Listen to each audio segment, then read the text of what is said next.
Si se extinguieran todos los insectos de la Tierra, los seres humanos estaríamos en graves problemas, ya que gran parte de las plantas que consumimos son polinizadas por ellos.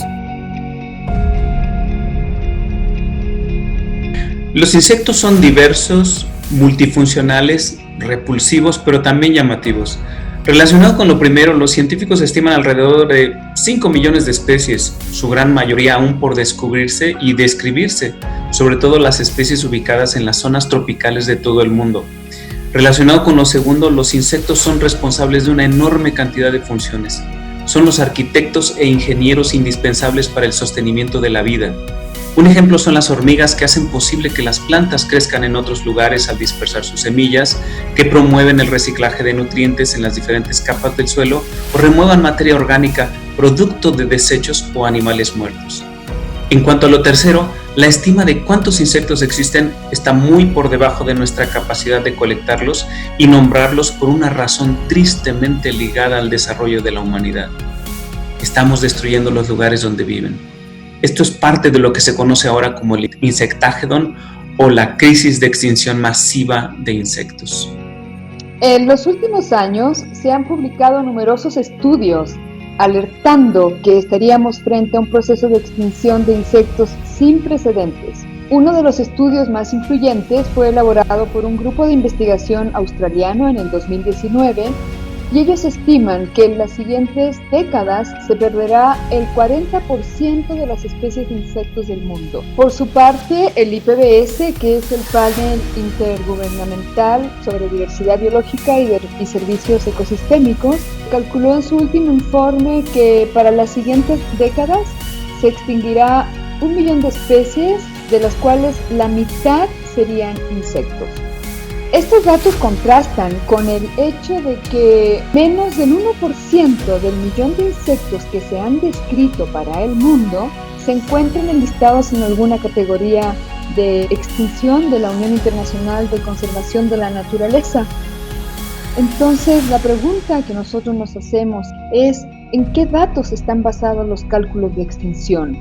¿Hay realmente una base sólida para afirmar que el mundo se enfrenta a la pérdida masiva de insectos?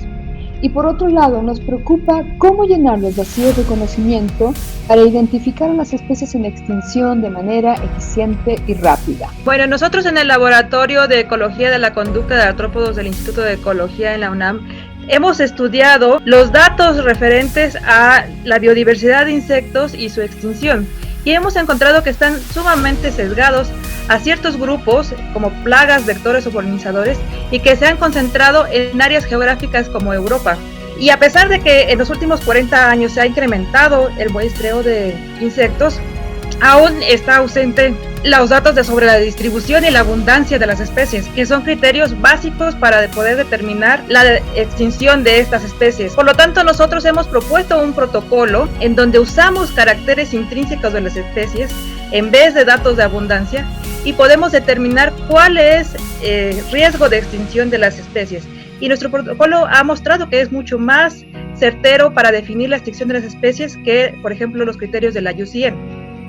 Asimismo, hemos encontrado que sitios del planeta que tienen un hábitat muy pristino tienen pocos registros de especies de insectos y algunos sitios que tienen suficientes registros de especies, como es la península de México, están teniendo una gran presión humana y se está perdiendo estos tipos de hábitat donde hay una gran cantidad de especies.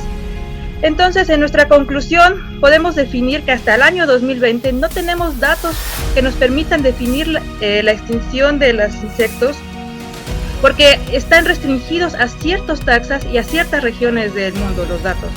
Y además, tenemos que considerar que no todos los taxas van a responder igual. El caso de las libélulas, y estas son muy resistentes al disturbio humano. Y a pesar de que se pierden algunas especies, en general se siguen manteniendo las funciones porque son depredadores muy generalistas, entonces ellos se mantienen a pesar de la pérdida de especies.